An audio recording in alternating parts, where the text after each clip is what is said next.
Это 7 дней плюс. Как поступить в университет мечты? Сегодня узнаем у Александра Анатольевича Бибига, ответственного секретаря приемной комиссии Казанского федерального университета. Александр Анатольевич, вы утверждаете, по крайней мере, за кулисами это звучало, что сейчас не поступить сложнее, чем поступить. Вот на чем основывается это мнение?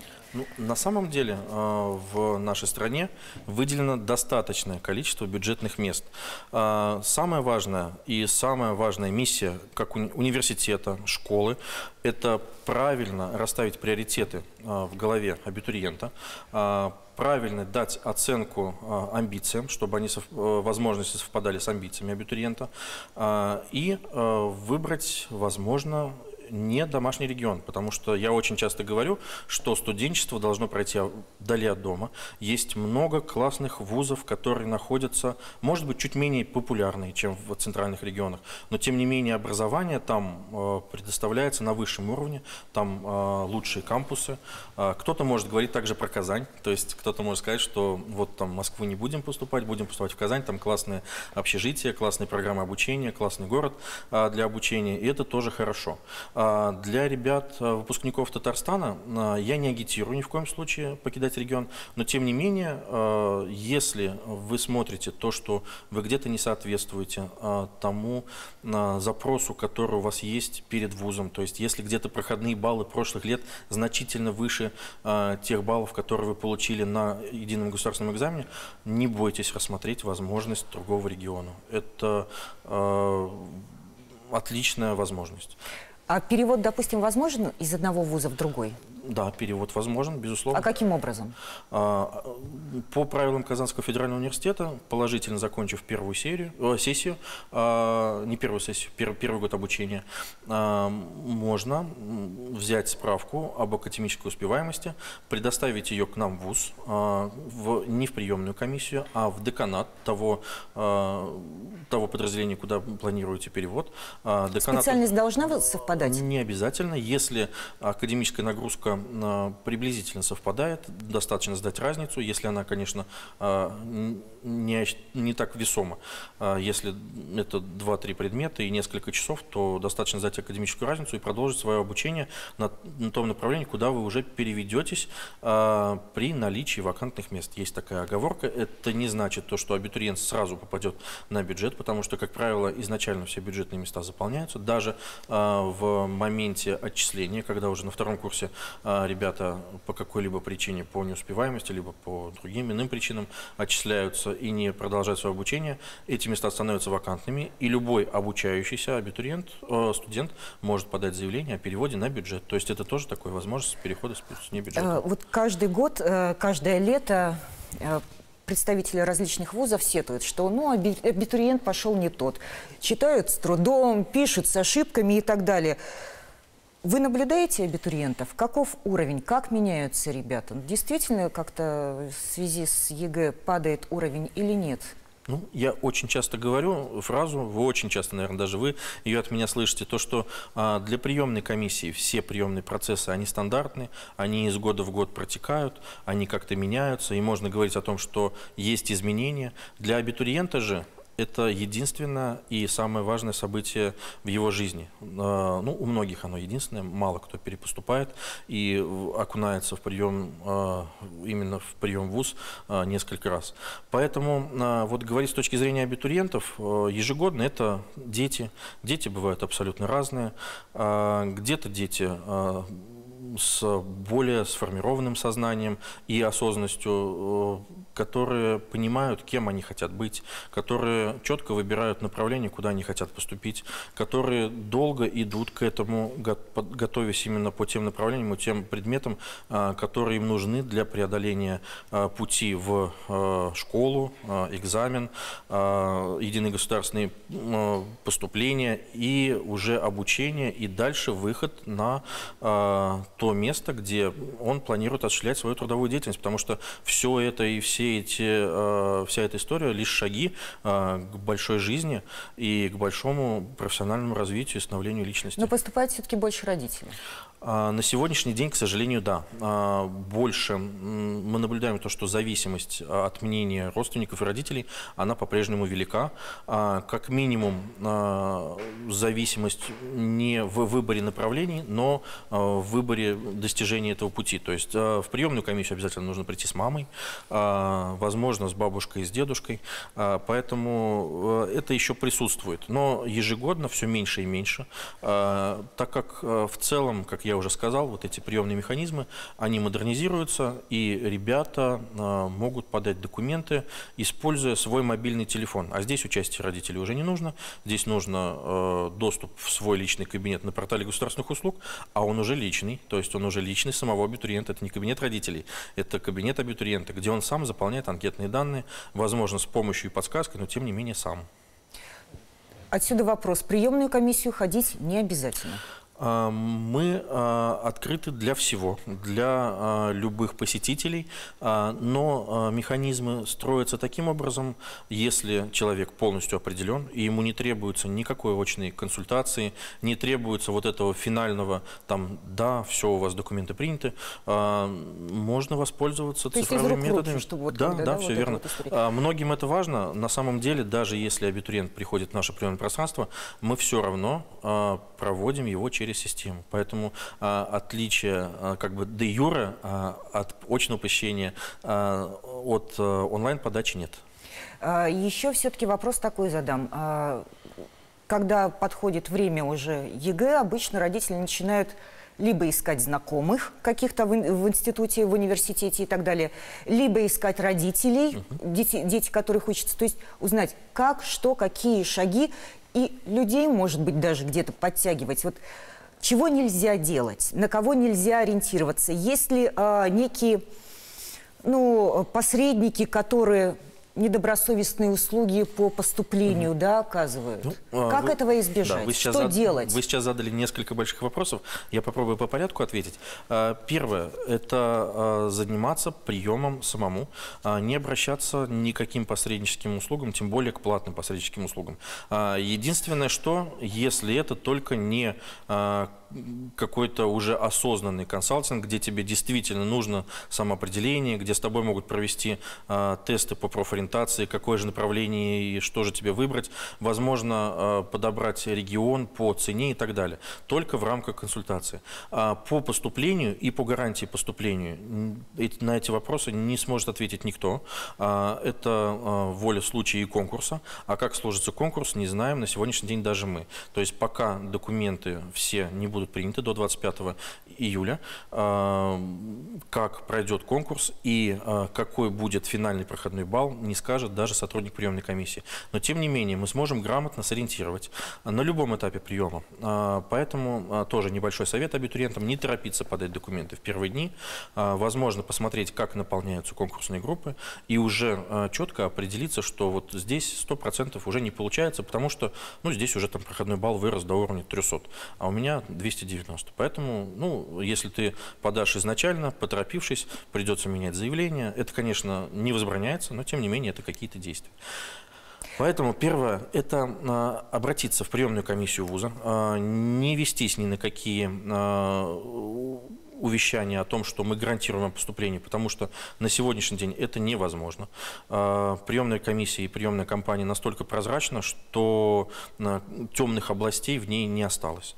Единственное, что, вот как мы правильно с вами говорили на прошлой передаче, нужно избегать мошенников, которые обещают предоставить такие услуги. Это невозможно. И совет, то есть мы заходим на сайт, и мы смотрим, как меняются вот эти вот цифры по баллам, правильно? Да, все верно.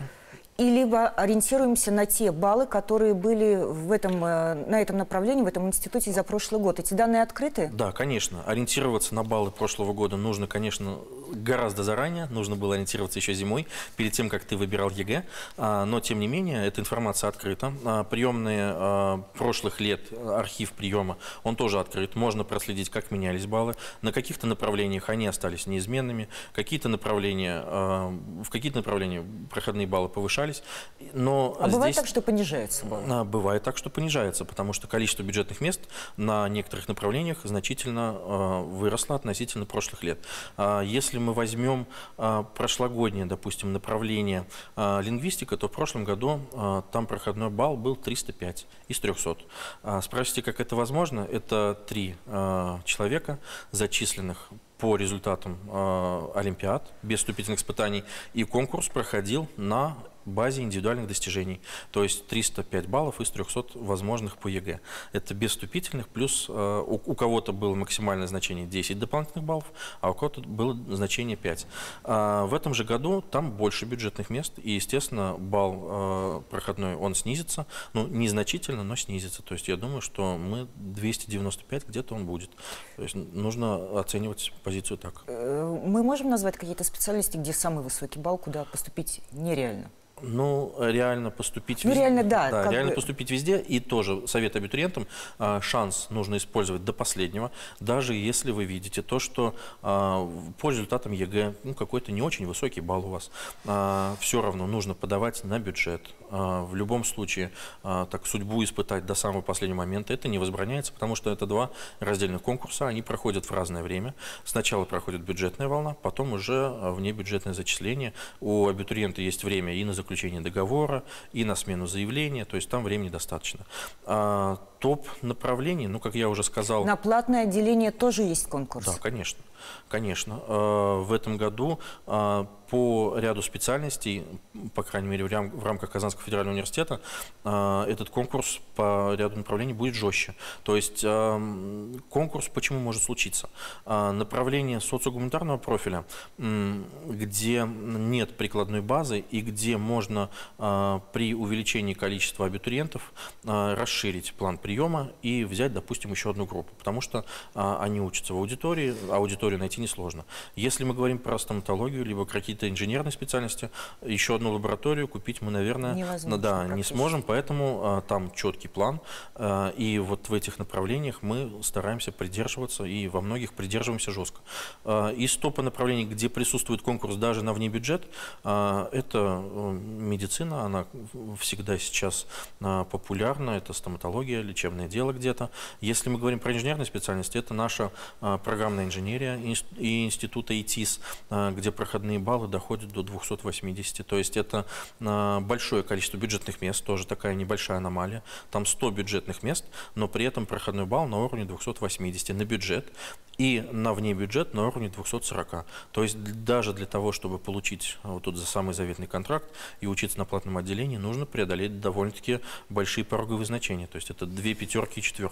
Вот у меня вопрос такой. Если на выбор специальности в большей мере оказывают влияние родители и все-таки наши представления о вероятном трудоустройстве и дальнейшем заработке, вот когда университеты смогут ответить на требования экономики? И можете ли вы абитуриента сказать, ну, ребенок, не ходи туда, ходи сюда, дорогой, на это отделение? Ну, точно поступишь и точно трудоустроишься через 5 лет. Да. С руками, с ногами тебя возьмут. Такие специальности есть, и мы видим изменения в целом в запросе экономики. Все меньше требуется, ну, не хочу никого обидеть, но все меньше требуется специалистов по менеджменту, экономике. Это те модные специальности, которые были модные ранее. Тем не менее, проходные баллы но тем не менее, да, проходные баллы высоки, потому что количество бюджетных мест, выделяемых на эти направления, сокращается, да, все верно. И все больше бюджетных мест выдается в рамках инженерных, либо, естественно, научных направлений, в том числе и педагогическое образование. То есть у нас это лидер по количеству бюджетных мест, педагогическое образование абсолютно разных профилей. И ребята, которые выберут что-то узконаправленное, наверное, выиграют, потому что даже, может быть, где-то непопулярная биология на сегодняшний день, она крайне перспективна. Это пищевая биология, это биология, генетика. То есть ребята, которые выходят с дипломом нашим по направлению биология и, допустим, с магистратурой ну, возможно, с продолжением биологии, а возможно, с чем-то смежным, типа больших данных. Это специалист 1 на миллион, который будет и получать миллион, собственно, по выпуску с первых дней. Потому что все-таки прикладные специальности – это лабораторный комплекс, и вовлечение в специальность у тебя идет уже с первого курса. То есть это физика, химия, фундаментальная химия. На мой взгляд, вот эти направления, экология, наш карбоновый полигон, который вот, да, отзвучал и продолжает звучать, то есть и продолжает развиваться. Экология природопользования, биомедицина. Вот все, что вроде бы как бы и не популярно было раньше, на сегодняшний день, мне кажется, выходит на первое место. Даже то, извините, даже то самое программирование и вот то, что было на хайпе буквально несколько лет, все хотели быть программистами.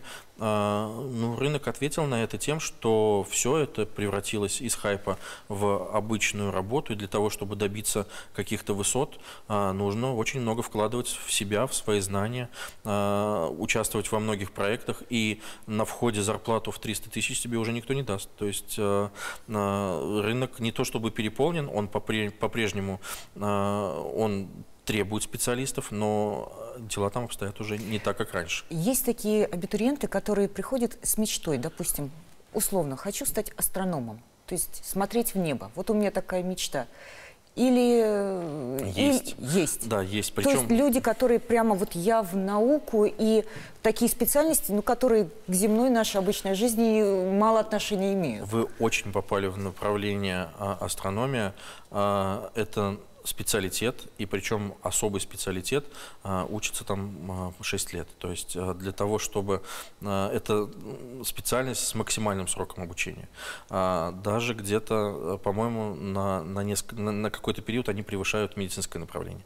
Вот. И есть ребята, которые вот все только в науку, и есть ребята, выпускники колледжей, которые к этому пришли. То есть это, не скажу то, что особый круг людей, но это ребята с горящими глазами, потому что это нужно любить. Есть много примеров, не только у нас, есть много примеров, допустим, вот мы недавно были с коллегами в рамках обмена опытом на Дальнем Востоке, там есть Дальневосточный морской университет, и чтобы там учиться, нужно все-таки любить море. То есть, но отклик от университета тоже очень велик, потому что, закончив вот этот морской университет, выйдя на берег, они сразу же тоже очень востребованные специалисты, которые получают большую входную зарплату, их очень ждут, этих выпускников. Также и здесь. Все, что узконаправленное и профильное, ну, экономика сегодня золото уже становится. Да, экономика требует здесь и сейчас, да. Тем более, что мы видим, что знания астрономии, они и в навигации могут использовать, в той же самой экологии, и где угодно, кроме... На самом деле это гораздо глубже, но вы почти правы, да.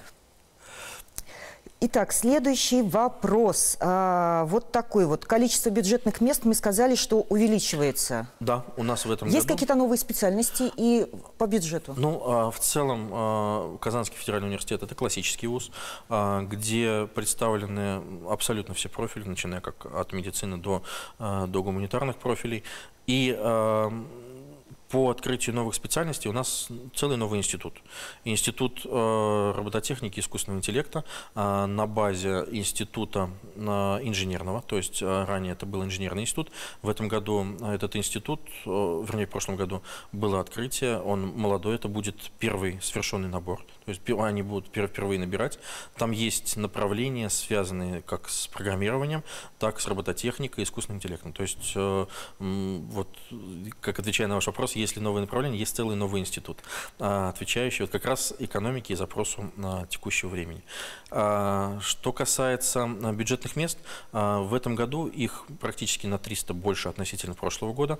То есть в прошлом году у нас было на уровне 7200 мест, в этом году почти 7500 мест без одного, то есть 7499. Но это в том числе и за счет нового института расширения?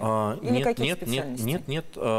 Это увеличение по разным направлениям. Ну, как я уже сказал, лидером на сегодняшний день это педагогическое образование, затем направления, связанные с инженерией, это программирование, это математика, это математика компьютерной науки, Вот, физика. Если отталкиваться от подготовки педагогических кадров, мы постоянно говорим о кадровом голоде, именно вот по этой специальности.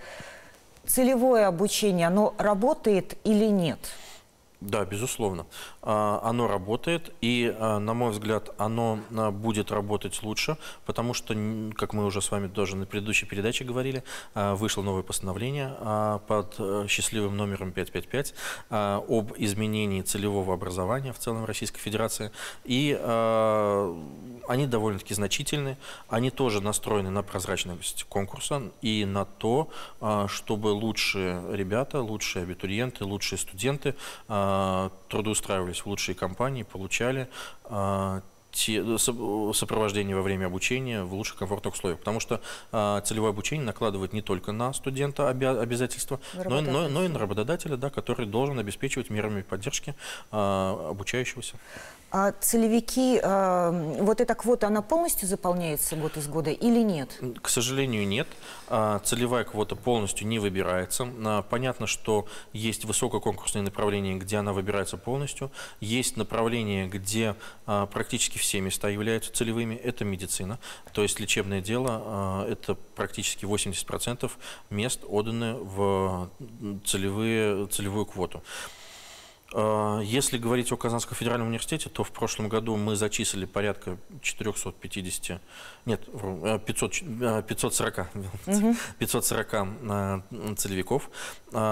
И как это будет в этом году, мы тоже пока не знаем. На сегодняшний день, вот перед передачей, я просмотрел, какое количество заявок на портале «Работа в России» в адрес Казанского федерального университета разместили уже работодатели. Пока размещено 32 заявки на 100 вакантных мест. На самом деле их больше, это более чем 10% от общих цифр приема. И хочу отметить то, что у работодателя есть возможность разместить заявку на то, что они планируют принять у себя в дальнейшем целевика до 10 июня. То есть, по сути, 10 июня мы с вами будем знать, какое количество заявок от работодателя поступило в адрес вуза, а уже под конец приема мы будем знать, какое количество абитуриентов на эти заявки откликнулись. А сейчас кто должен смобилизироваться, что ли? Районные администрации, которым необходимы, ну, те же самые учителя, или кто? На этом этапе должны мобилизироваться работодатели и заказчики целевого обучения. Это министерство профильные, да, это либо районные администрации, да, все верно. Как раз вот большинство заявок пока поступило из районов. Профильные министерства пока собирают предложения внутри, и я думаю, что в ближайшее время разместят. А вот такая вот работа ведется, допустим, вы обзваниваете отделы образования, ребята, вот у нас мы готовы принять. Так как мы отчасти являемся держателем процесса и самой заинтересованной стороной в этом процессе, мы, конечно, консультируем коллег, кто планирует стать целеводателем. То есть были разосланы информационные письма. В стране и в целом в этой области прошло уже достаточное количество семинаров и вебинаров обучающихся, как для стороны вуза, так и для стороны работодателя. И со своей стороны Роструд тоже очень плодотворно ведет работу. Насколько я знаю,